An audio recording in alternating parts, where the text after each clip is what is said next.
ইংরেজবাজার বিধানসভা কেন্দ্রে এখনও বিজয়ী প্রার্থীর নাম ঘোষণা হয়নি, তবে তৃণমূল ও বাম প্রার্থীরা ইতিমধ্যে জোর কদমে প্রচার শুরু করেছেন।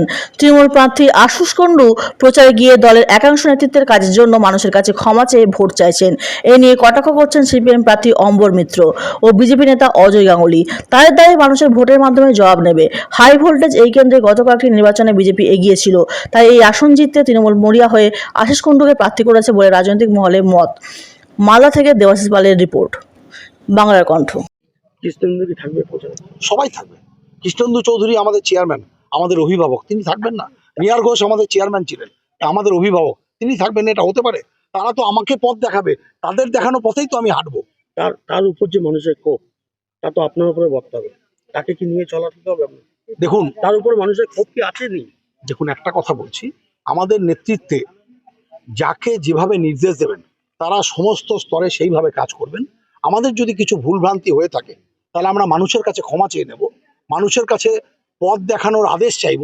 তারা যেভাবে চাইবেন আগামী দিনে ইংলিশ বাজার সেই পথে চলবে। মানুষ পথ দেখাবে ইংলিশ বাজারের কি চাই, কি প্রত্যাশা, কিভাবে চলা উচিত। আমাদের যদি কোনো ভুল থাকে প্রত্যেকের হয়ে আমি মানুষের কাছে ক্ষমা চেয়ে নেব। অন্যায় করে থাকলে ক্ষমা চাইতে হচ্ছে কেন? তৃণমূল কংগ্রেসের এই 15 বছরের রাজত্বে চতুর্দিকে যা দেখতে পাচ্ছি, আসলে পাপের ঘোড়ায় এরা পূর্ণ করে ফেলেছে, মুখ উপচে পড়ছে পাপের ঘোড়ার। ফলে এদের ক্ষমা চাওয়া ছাড়া দ্বিতীয় কোনো রাস্তা নেই। আর ক্ষমা করবে কি না, মানুষ ক্ষমা করবে না এদেরকে, আর ক্ষমা করবে না। অনেক সুযোগ দিয়েছে মানুষ, সেই 2011, 2016, 2021।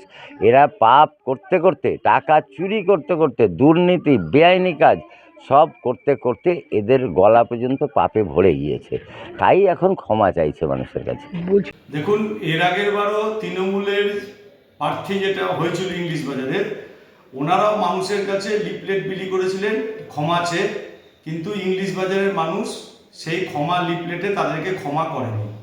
আজকেও তৃণমূলের যারা প্রার্থী হয়েছেন তারা শহরে বেরিয়েছেন এবং বলেছেন যে সমস্ত ভুল হয়ে গেছে তার জন্য আমরা ক্ষমা প্রার্থী।